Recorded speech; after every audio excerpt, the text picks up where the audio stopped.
কমনে আমার চরিত্রটার নাম হচ্ছে গিয়ে জলি এবং খুব ইন্টারেস্টিং একটা চরিত্র। মেয়েটা যতটা শান্ত, আবার এই মেয়েটার ভিতরে একটা অশান্ত একটা মানে ডুয়েল একটা ক্যারেক্টার আছে আর কি। মানে আমি যেটা পড়েছি, আমার ডিরেক্টর আমাকে যেভাবে ব্রিফিং দিয়েছে, তো কলেজ পড়ো একটা মেয়ে, 71-এ বাবা যুদ্ধে গেছে, মা দাদির সাথে গ্রামে তারা পলাতক আছে, তাদের বাসায় কিছু মুক্তিযোদ্ধারা আসে, আশ্রয় নেয়। তো এইভাবে আর কি গল্পটা যায়। এবং আমার এই জলি ক্যারেক্টারটা, এই মানে খুব বেশি কিছু বলতে চাই না, কারণ রিভিল করতে চাই না, কিন্তু এই জলি ক্যারেক্টারের যে কন্ট্রাস্টটা ক্যারেক্টারের, এটা খুবই ইন্টারেস্টিং। মেইনলি আসলে কি হয় যে আমি যখনই কোনো সিনেমা বা যে কোনো কাজ যখনই নেই, তো আমার ফার্স্ট প্রায়োরিটি থাকে হচ্ছে story and the character, then হচ্ছে কে বানাচ্ছে, ইউনিটটা কেমন, কতটুকু সিকিওর, কতটুকু comfortable I will feel, blah blah blah other technical stuffs. But স্টোরিটা তো ভালো লেগেছে। বাট আমার কাছে এই খমানি সিনেমাটা চুজ করার অন্যতম বড় মানে সবচেয়ে মেজর রিজন হচ্ছে এই ক্যারেক্টারটা জলি। এই জলির যে একটা কন্ট্রাস্ট একটা ক্যারেক্টার, ও একটা কলেজ পুরা শান্তশিষ্ট একটা মেয়ে, কিন্তু ভিতরে আবার এক ধরনের মানে ওর একটা পার্টিসিপেশন কিন্তু আছে যুদ্ধের, এবং ওর সাথেও বেশ কিছু ঘটনা ঘটে যায় এবং ওর দ্বারা বেশ কিছু ঘটনা ঘটে যায়। তো এই কন্ট্রাস্টটাই আসলে আমাকে এই সিনেমাটার সাথে যুক্ত করেছে। আর অবশ্যই মিন্টু ভাই, তার সাথে যখন আমি কথা বলি, সে যখন আমাকে প্রপোজালটা দেয় সিনেমাটার, তো তার সাথে কথা বলে আমার মনে হচ্ছে যে না, এক তো ডেফিনেটলি সে অনেক সিনিয়র, এবং সিনিয়রদের সাথে কাজ করার মজাটা হচ্ছে যে তাদের অভিজ্ঞতাগুলো নেওয়া যায়, যে অভিজ্ঞতাগুলো আমাদের আসলে নেই, বা এখনকার সময়ে এই অভিজ্ঞতাগুলো আমরা কখনো পাবো না। অ্যাটলিস্ট তাদের সাথে কাজ করলে জানা যায় যে আচ্ছা ওই সময় তারা কিভাবে কাজ করতো, কিভাবে ইন্ডাস্ট্রিটা আমাদের বিল্ড হয়েছে, কিভাবে কি হচ্ছে, এভরিথিং আর কি। সো ওই এক্সপিরিয়েন্সগুলা প্লাস সে যত সুন্দর করে যেভাবে আমাকে ব্রিফিং দিয়েছে, everything, so everything was very impressive আর কি। সো সব জায়গা সব কিছু মিলিয়ে আর কি আমি very happy to do this film. রোজিনার সাথেও তো কাজ করেছি। জি, রোজিনার সাথে অভিজ্ঞতাটা কিরকম হলো? রোজিনা আপনার সাথেও আমার অভিজ্ঞতা অনেক ভালো হয়েছে। ছবিটার নাম ফিরে দেখা, এবং হচ্ছে গিয়ে রোজিনা আপা সিনেমাটা করার পিছনেও আমার একই কারণ ছিল, যে সিনিয়রদের সাথে কাজ করা। ওখানে কাঞ্চন আঙ্কেল ছিলেন, রোজিনা আপা ছিলেন, নীরব তো আমার বেশ অনেক আগেরই বন্ধু আর কি। তো এই যে সিনিয়রদের সাথে, যেটা বলছিলাম যে সিনিয়রদের সাথে কাজ করতে গেলে তাদের এক্সপিরিয়েন্সগুলো পাওয়া যায় আর কি। তো তার সাথে কাজ করতে গিয়ে আমার খুব ভালো এক্সপিরিয়েন্স হয়েছে। রোজিনা আপার সাথে আমার শিডিউলটা একটু কম ছিল, 5-6 দিনের মতো আমাদের টানা শিডিউল ছিল, কিন্তু সে খুবই ধরে ধরে গুছানো কাজ হয়েছে, ধরে ধরে কাজ হয়েছে, কাজ করেছি। একটু কষ্টও ছিল, চরে কাজ করেছি, তো একদম পুরো মিড সামারে আর কি। তো it was quite difficult, but it was fun and of course it was a very good experience. আচ্ছা, তুমি যে দুজনের সাথে দুজনের কথা আমরা এখানে উল্লেখ করলাম, সে দুজনেরই এটা হচ্ছে প্রথম ছবি। রোজিনা আপা আর কাঞ্চন আঙ্কেল? না, রোজিনার ডিরেক্টর হিসেবে। ও আচ্ছা, ডিরেক্টর হিসেবে। জি জি জি জি জি জি, ডিরেক্টর হিসেবে প্রথম ছবি। জি, আর জেডিস মিন্টুরও প্রথম। অর্থাৎ তুমি প্রবীণ যারা কাজ করছে তাদের সব প্রথম ছবিতেই কাজ করছে। জি, এটাও কিন্তু একটা বড় ভাগ্যের ব্যাপার যে এত বছর পরে তারা যখন ডিরেকশনে আসলো, এবং তারা যে সিনেমাটা বানাচ্ছে এটার একটা অংশ আমি। সো এটাও কিন্তু একটা, তারা আমার কথা ভেবেছে, আমাকে নিয়েছে, এটা অবশ্যই একটা ভাগ্যের ব্যাপার। তুমি এই পর্যন্ত কতগুলি চলচ্চিত্রে কাজ করলে?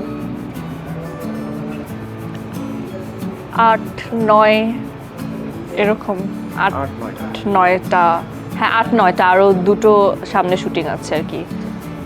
তুমি কি মনে করো এই ছবিগুলোতে কাজ করে ইন্ডাস্ট্রিতে তুমি কোনো প্রভাব বিস্তার করতে পেরেছো? ইন্ডাস্ট্রিতে প্রভাব বিস্তার করতে পেরেছি কিনা আমি জানি না, কিন্তু আমি যে ধরনের ছবিগুলো করেছি, যেই চরিত্রগুলো, যেই গল্পগুলো, সেগুলো সমাজে 100 জন না হোক 10 জনের উপর অবশ্যই প্রভাব ফেলেছে। সেটা আবার বসন্ত হোক, সেটা কাঠবিড়ালি হোক, সেটা নবাব এলএলবি হোক, কিংবা আরও অন্য যেগুলো এখনও রিলিজের অপেক্ষায় আছে। প্রত্যেকটা গল্প কিন্তু হচ্ছে সমাজকে কিছু বলে। এবং আমি শুধু আসলে কাজ করতে চাই না, আমি আসলে এমন কাজ করতে চাই যে কাজগুলো সমাজে ইম্প্যাক্ট ফেলবে। আর ইন্ডাস্ট্রির ব্যাপারটা আসলে আমি জানি না ইন্ডাস্ট্রিতে আমি কি করতে পেরেছি, কিন্তু আমি মনে প্রাণে চাই যে আমাদের ইন্ডাস্ট্রি অনেক ভালো হোক, অনেক উন্নতি হোক, নতুনরা সুযোগ পাক। নতুন বলতে শুধু নতুন নায়ক নায়িকা না, নতুন ডিরেক্টর, নতুন সিনেমাটোগ্রাফার, এভরিওয়ান, নিউ ব্লাডরা আসুক। ইয়া, দ্যাটস অল।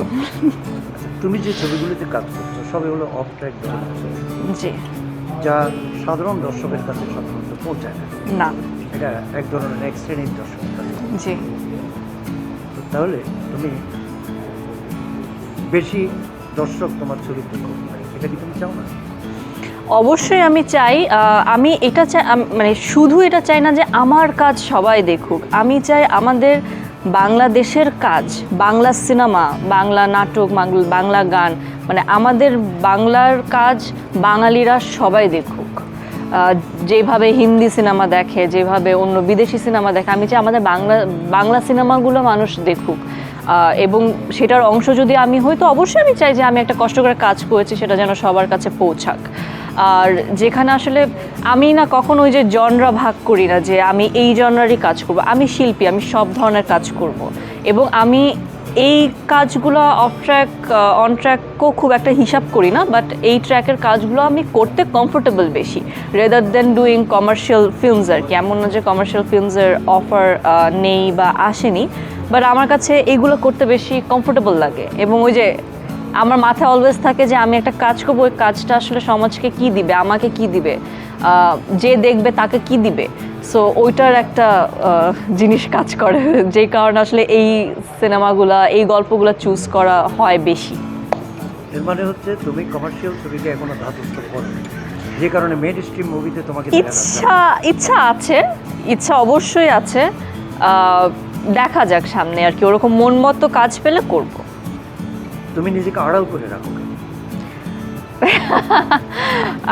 আড়াল করে রাখি এরকম না, আসলে আমার নিজস্ব একটা জগৎ আছে, নিজস্ব একটা দুনিয়া আছে, ওখানে বসবাস করি, সেটা আমাকে অনেক আরাম দেয়, সেটা অনেক স্থির।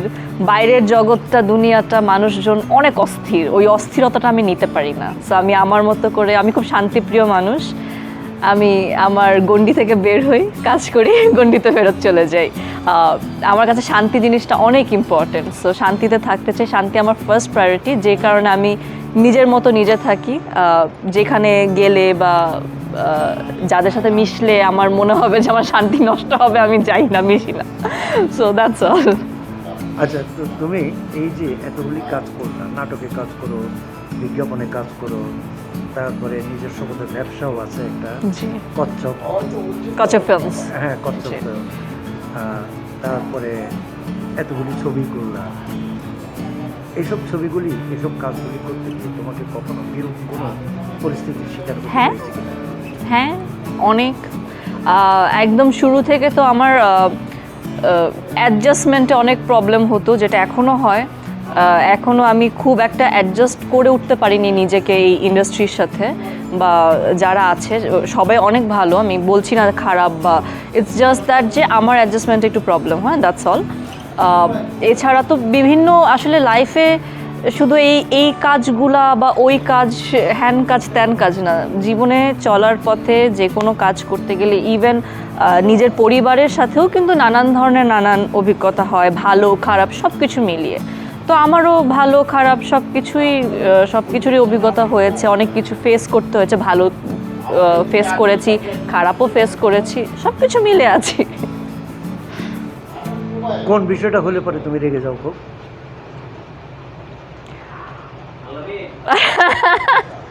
আমি অনেক রাগী মানুষ, আমি অনেক কিছুতে রেগে যাই। আগে আমি কন্ট্রোল করতে পারতাম না রাগটা, এখন আমি রাগ কন্ট্রোল করতে পারি, বাট আমি অনেক কিছুতে রেগে যাই। হ্যাঁ, আমি বেশ রাগী।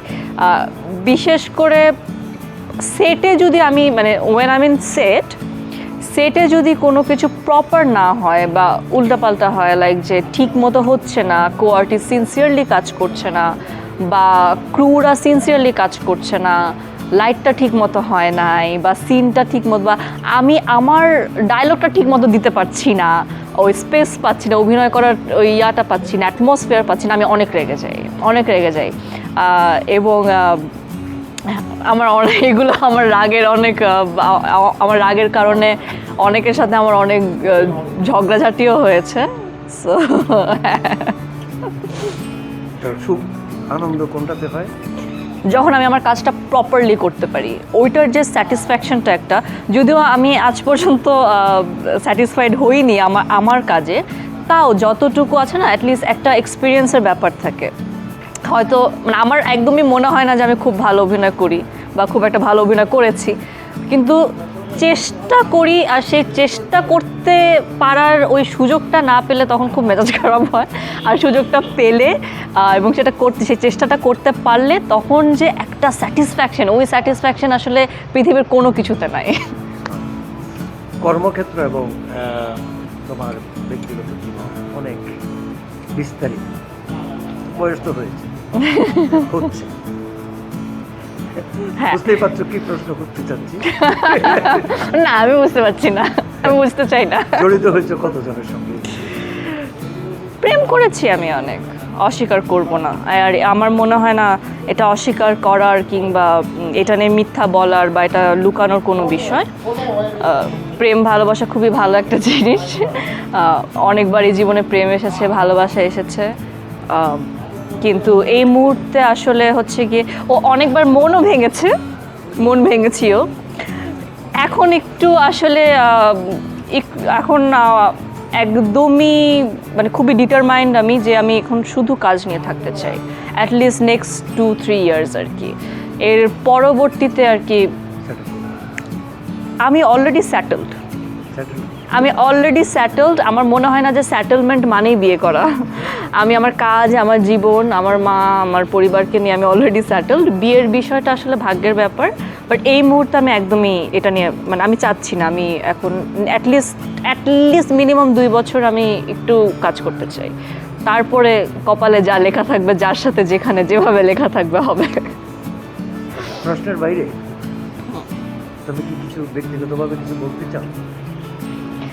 বলতে তো অনেক কিছু চাই, আবার কিছুই বলতে চাই না। এটাই বলতে চাই যে সবাই একটু ইদানিং যেটা খুব ফেস করি, যে সবাই ইন্ডাস্ট্রিতে আসে স্টার হতে কিংবা টাকা কামাতে, ফেমাস হতে, কিন্তু কাজটাকে ভালোবেসে খুব কম মানুষ আসে। তো এটা খুব আমার কাছে ভালো লাগে না। আমার মনে হয় যে কাজটা করতে আসছো তোমরা, আপনারা সে কাজটাকে ভালোবেসে আসেন, নাইলে আইসেন না। অনেকভাবে পপুলার, ফেমাস হওয়া যায়, অনেকভাবে টাকা কামানো যায়, বাট অভিনয় বা সিনেমা, গল্প বলা, ইটস আ বিগ থিং, অনেক বড় একটা জিনিস। এটাকে ভালোবেসে আসেন, অনেস্টির সাথে করেন। Thank you.